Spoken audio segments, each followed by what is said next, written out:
Hi everyone, Cindy here with another restorative pose for you today.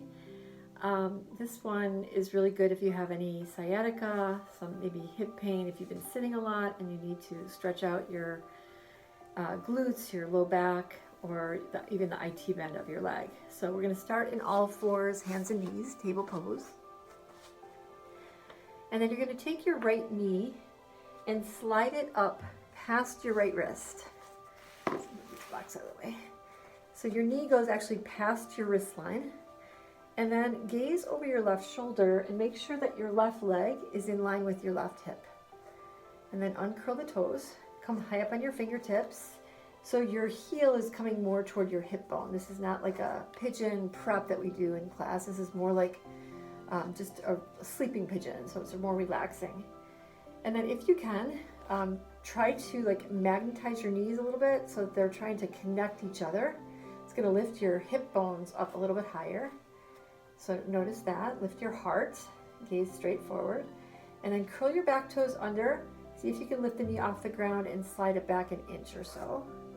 Untuck your back toes, and if it's possible, come onto your elbows. You can always bring a block or a pillow underneath your forearms like this and drop your head, or you can come onto your forearms, walk your arms out in front of you, and then eventually just release your head down toward the floor.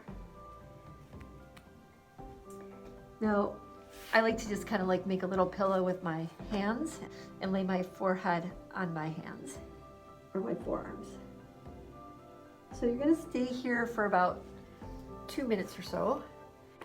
And while you're here, just start to notice the sensations in your body. So obviously you're going to feel it in your right hip, but you might even feel it in your left leg, the quad. You're getting a big stretch in that hip flexor on the left side. And these are areas that get tight from sitting, which we're doing a lot of these days. So you're going to stay here for about 10 more breaths. See if you can make them just really slow and deep in and out.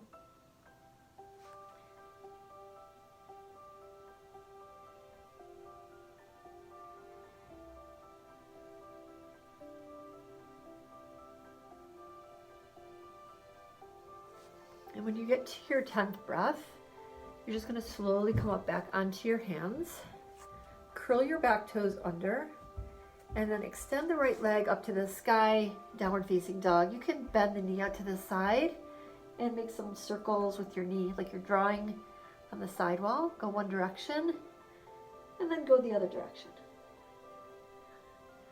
Bring your foot down, come to down dog for a moment, and then lower back down onto your knees. Same thing on the other side. Slide the left knee past the left wrist line, over to the left. Your left foot comes toward your right hip point. Come onto your fingertips, and then work to like magnetize your knees toward each other. Nice job, you guys. Keep gazing forward. Look back over your shoulder. Make sure your leg is in line with your right hip, and then curl the toes under. Lift the knee off the ground. See if you can slide it back a smidge. If you can't, it's fine. And again, you're either going to come onto your block or blocks or a pillow or whatever you have. You can even like stack a few books if you need to. And then if you have the availability, you can come onto your forearms or slide your hands all the way up in front of you and bring your forehead to the ground. Also have the option of crossing your forearms and laying your head right on your back of your hands or your forearms, and take a few breaths. Notice this side's probably different. So we all are a little bit different on one side than the other. Most of us favor one side. So you might, carry your groceries on one side or your purse or your child. And that changes our body. We tend to overuse one side and sometimes underuse the other. So you might notice that here.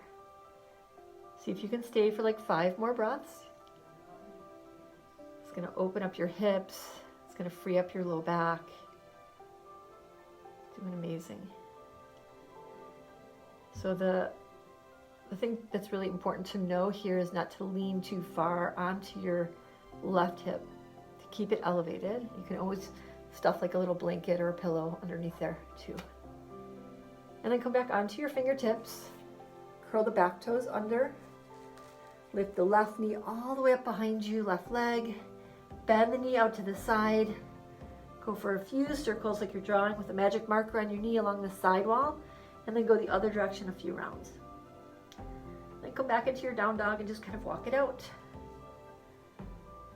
And hopefully now you feel much freer in your lower body and your hips.